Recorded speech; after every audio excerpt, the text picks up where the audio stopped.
I'm Senator Joe Lieberman from Connecticut, and I want to welcome you to Strike Zone Afghanistan.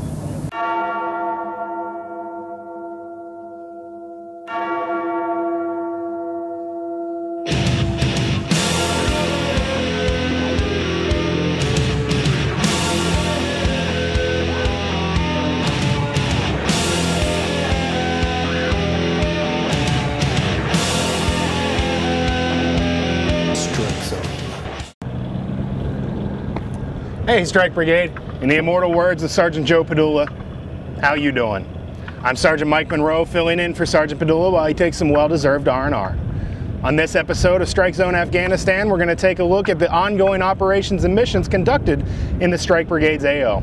Also, we're going to look at soldiers' hometown shout-outs, words of wisdom with Chaplain Beavers, safety sessions, hero of the day, and of course, we're going to take a look back at the regiment's history with Back in the Day. So stick around and enjoy a show about the 101st one and only Strike Brigade.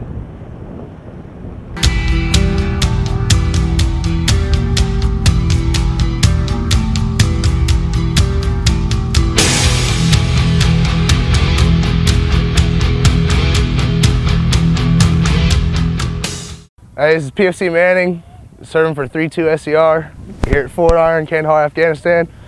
Going to give a shout out to my fiance Candace. I love you, babe. Mom, Aaron, Tiny, miss you guys and love you very much.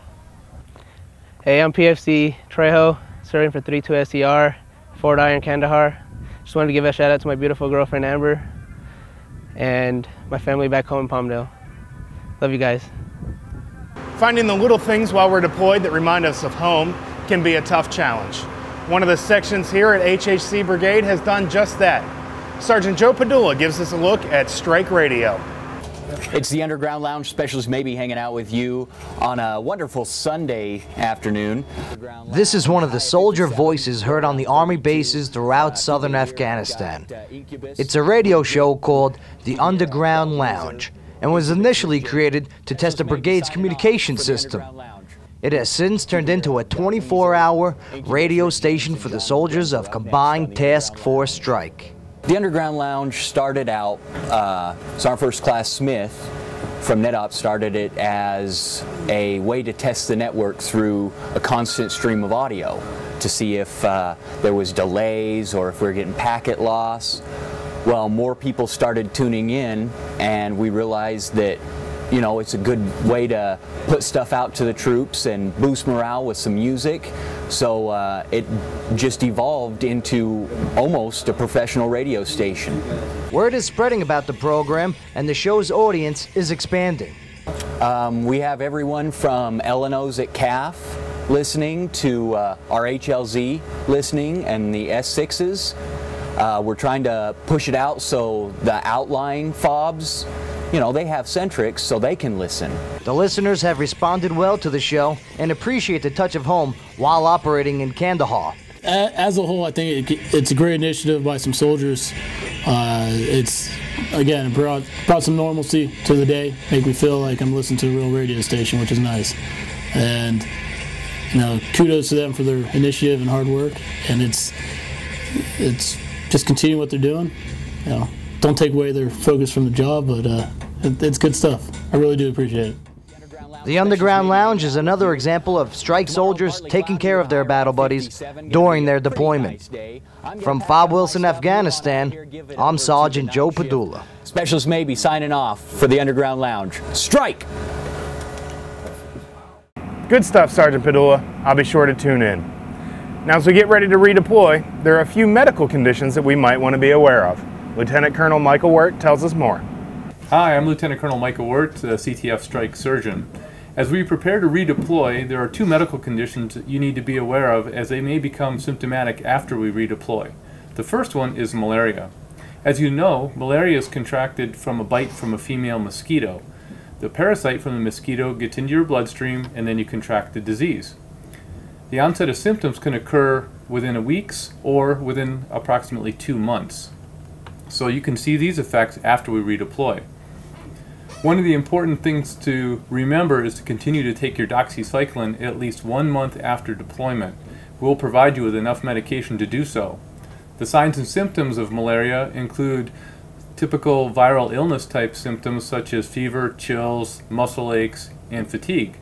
If these symptoms last over a week after you're treating yourself with your typical over-the-counter medications, you should go and see your PA. The second illness I'd like to talk to you about today is cutaneous leishmaniasis. This is a disease caused by the female sandfly bite. Similar to malaria, the bite transmits a parasite into your bloodstream that causes the infection. This infection typically presents as a small pustule on the skin that can cause a skin ulcer or non-healing wound. The sandfly bite can occur and become symptomatic within weeks, up to 12 weeks after the bite. So it's important to monitor your skin for signs of infection or a non-healing wound, and if you have this, show your PA. Leishmaniasis occurs throughout all of Southwest Asia. It's been called the Baghdad boil in Iraq, and it's been called a saldana in Afghanistan. These bites typically occur in areas of exposed skin such as the hand, face, and neck. So be aware and track any kind of a bite that doesn't heal correctly. See your PA, and don't be afraid to come and see us at the clinic after we redeploy, because this is a serious condition we want to treat. I'm Lieutenant Colonel Michael Wirt, and this has been your Safety Sessions. Thank you, sir. We'll be sure to look for those symptoms. Now, not too long ago, PFC Sean Denham went out to Cop Ashikay to hang out with the men and women of HHC 1st 502nd. While he was out there, they conducted a shura, or a town hall meeting, and he'll tell us more about it. The soldiers of Headquarters and Headquarters Company, 1st Battalion, 502nd Infantry Regiment, work to increase security and improve living conditions in their area of operations. The soldiers of 1st Strike patrol the area surrounding Combat Outpost Ashikay regularly to combat insurgents and visit with local nationals in nearby villages. On December 30th, 1st Strike hosted a shura with elders of nearby villages to discuss improvements to the region. The soldiers began by crossing fields and Highway 1 to reach the villages, then met with the elders in the streets of the towns. 1st Lieutenant Clayton Hammer, leader of the mortar platoon, said, "When we first got here, the local nationals didn't want us visiting. The overall attitude has drastically improved since June. Now they're happy we visit regularly." The elders discussed topics about providing more security, digging drainage canals, and digging wells for farm irrigation. Hammer asked questions and documented the meeting, taking photographs of the current projects the villagers are working on for HHC's records. Afterward, the soldiers regrouped and moved back across Highway 1 to their base. Throughout the mission, the soldiers were on alert to protect the villagers in the towns. Sergeant Jonathan Collier, a squad leader with HHC, said, "Security is all I do when we're out here. We make sure nothing happens, so Lieutenant Hammer can speak to the elders in peace." The soldiers of 1st Strike, HHC, continue to help develop their area of operations during Strike Brigade's deployment to Afghanistan. Strike. The stories coming out of the Strike Brigade have been pretty unbelievable. They've got action, integrity, pride, honor, and you've got to see them all. Here's the way that you, the viewer, can check them out. The Strike Brigade is made up of high-speed soldiers with high-speed stories, and you gotta check them all out. For starters, if you're not a part of the Brigade's Facebook page yet, you gotta get on board. Here you'll find tons of Strike pictures, Strike video, Strike comments, Strike conversations, and look at that, you can even watch the latest Strike Zone Afghanistan. Forget about it. And for you family members and loved ones back home, it's a great way to stay up to date with the unit's events. To become a part of it, log into your Facebook and in the search box type in 2nd Brigade Strike. That's 2ND Brigade Strike. And then when you see the unit's crest, click on it and then click like. Easier than pie, whatever that friggin' means. Also, read up on the weekly history of the Strike Brigade with Strike Honors. Here you'll read about the ones who paved the way for today's Strike soldiers. From the Second World War to Vietnam, the Middle East, and everything in between. Make sure you read up on your Strike history. Look for it at your base, on the Strike portal, and on the Brigade Facebook page.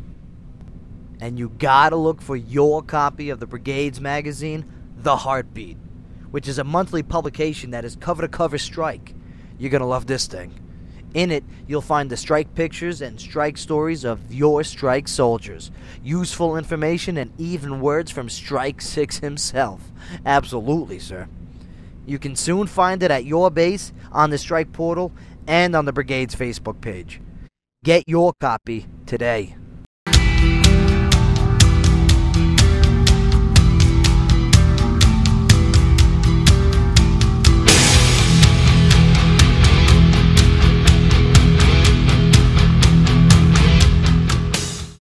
Hey, what's going on? This is Second Lieutenant Col-Micahel with Iron Company 32 SCR in Kandahar, Afghanistan. I'd just like to say hello to my lovely wife Marlena in Chicago, Illinois. I miss you, babe. I'll be home soon. My name is Private First Class Peterson. I come from Salt Lake City, Utah, out here at Fort Iron, Kandahar, Afghanistan. I want to give a shout out to my mother, Janet Rasmussen. Give a shout out to my wife, Jennifer Peterson, my niece and nephew. Thinking about all you guys. Can't wait to get home. There's no doubt in anyone's mind that the deployment has been hard on everyone here in Strike Brigade. You're away from your family, away from the States, and in a combat situation. These are things that we think about every single day. What you might not think about is what's going to happen and the challenges you'll face upon redeployment. With a little words of wisdom, we have Chaplain David Beavers. Chaplain? Thank you, Sergeant Monroe. I'd like to take a few moments to speak with you in regard to the upcoming redeployment of Strike Brigade. As we all realize, knowledge is power. So some of the key bits of knowledge we have in regard to reintegration can be found in the redeployment briefs that all strike soldiers will be receiving before they return to the States, as well as the many reintegration briefings which will be occurring at Fort Campbell, Kentucky. I strongly encourage you to take the opportunity to go to these briefings to get your questions answered and to learn what, if you will, right looks like in regard to your soldier returning home. Another key resource that we can have is found on the Strike Facebook page, where you take a look at the redeployment read-aheads. Some key tidbits of information I wish to share with you now would be in regard to such issues as 1. Expectations. Both you and your strike soldier are anticipating certain things happening when you return, whether it be where you go to eat, places you travel, things that you want to do, or people you want to see. While these expectations are neither good nor bad in and of themselves, problems sometimes arise when we fail to share these expectations with one another. This leads us directly into point number 2, which is communication. Make sure starting now, and especially once you and your soldier are reunited, you continue talking about these expectations, things you want to do, things that are working well, or maybe things that aren't working quite so well. Something key to realize also is the need to go slow for success. A year is a long time to be deployed and a long time to be away from those people that you love and care about. You can't make up for a year in just one day or even in 1 week. Be sure to take your time, pace your reintegration, and success will follow. Something else I wish to share with you is in regard to what are some of the normal things that you might expect when a soldier is returning. Truth be told, some of these emotions, some of these feelings might be a degree of anger, might be trouble sleeping, might be frustration. Might be odd reactions to heavy traffic or sudden loud sounds. In and of themselves, there's nothing wrong with these expressions, these feelings, these emotions. They are merely how we're processing going from a battle zone back to being in the United States. If, however, these issues start causing difficulties, cause problems or conflicts, or are lasting for more than a week, it's these times that you need to go on and get some assistance or seek some help. As always, your chaplain assistants, your medical personnel, your chain of command, even your friends are more than willing to step in and help you. If you have any questions, any concerns, don't hesitate to go on and get help, go on and ask questions, go on and find the information that you need. As always, thank you for what you do, and God bless.